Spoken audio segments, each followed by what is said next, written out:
Somewhere beneath the waters of the Mediterranean Sea, off the coast of modern Alexandria, lies a royal palace. It was the home of Cleopatra, the last pharaoh of Egypt. And for over 1,600 years, no one knew it was there. The palace, along with entire neighborhoods, temples, and monuments, slipped beneath the waves after a series of earthquakes and tsunamis. An entire ancient city, frozen in time on the ocean floor. At its peak, Alexandria was the most important city in the ancient world. Founded by Alexander the Great in 331 BC, it became the capital of Egypt under the Ptolemaic dynasty. It was home to the Great Library, the largest collection of knowledge in the ancient world. It housed the Lighthouse of Pharos, one of the seven wonders. Scholars, scientists, and philosophers came from across the Mediterranean to study here.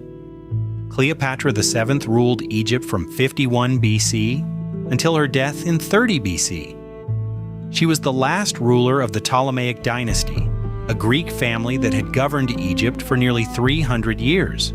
She was not Egyptian by blood.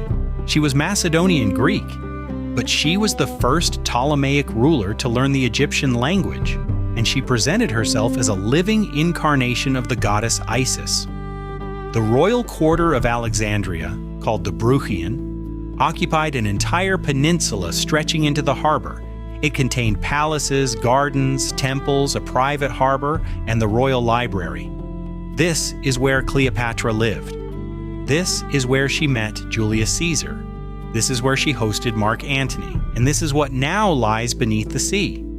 Starting around 365 AD, a series of devastating earthquakes and tsunamis struck the Egyptian coast.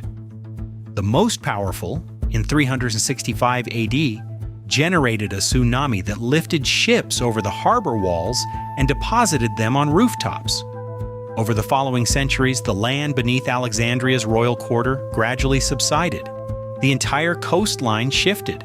Palaces, temples, and streets that once stood on solid ground slipped beneath the harbor waters and were buried in silt.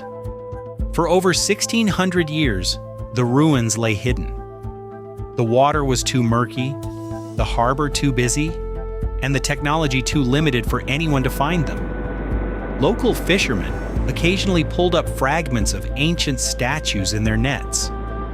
Historians knew the royal quarter had existed somewhere along the coast, but no one knew exactly where or how much had survived. In 1998, a French underwater archaeologist named Frank Gaudio began a systematic survey of Alexandria's eastern harbor.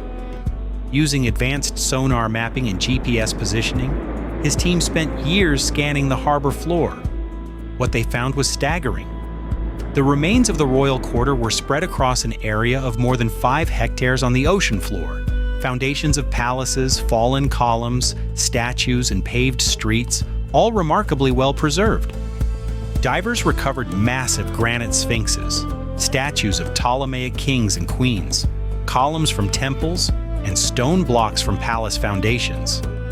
They found the remains of what is believed to be Cleopatra's palace itself, including a structure that matches ancient descriptions of the building where she entertained Roman generals. The same harbor also contains the ruins of the Lighthouse of Alexandria, which we explored in an earlier episode. Enormous blocks from the lighthouse, some weighing over 70 tons, lie scattered across the harbor floor alongside the palace ruins. 2 of the 7 wonders of the ancient world, the lighthouse and the library, once stood within walking distance of Cleopatra's palace. All 3 are now beneath the same waters. The site is still being explored today. Only a fraction of the underwater ruins have been fully documented. New discoveries are made every season. There have been proposals to build an underwater museum that would allow visitors to walk through glass tunnels and see the ruins in place. So far, these plans remain unfunded, but the idea that you could one day walk through Cleopatra's palace without getting wet is extraordinary. The most powerful woman in the ancient world lived in a palace on the edge of the sea. She ruled an empire, shaped the course of Roman history, and became one of the most famous people who ever lived. And her palace is still there, just beneath the surface, waiting. And we are only beginning to see what she left behind. This was just one city, from one civilization.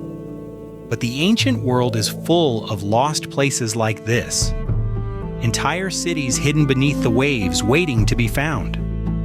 Next time on Lost Genius, we'll uncover another lost breakthrough the world forgot. Subscribe so you don't miss it.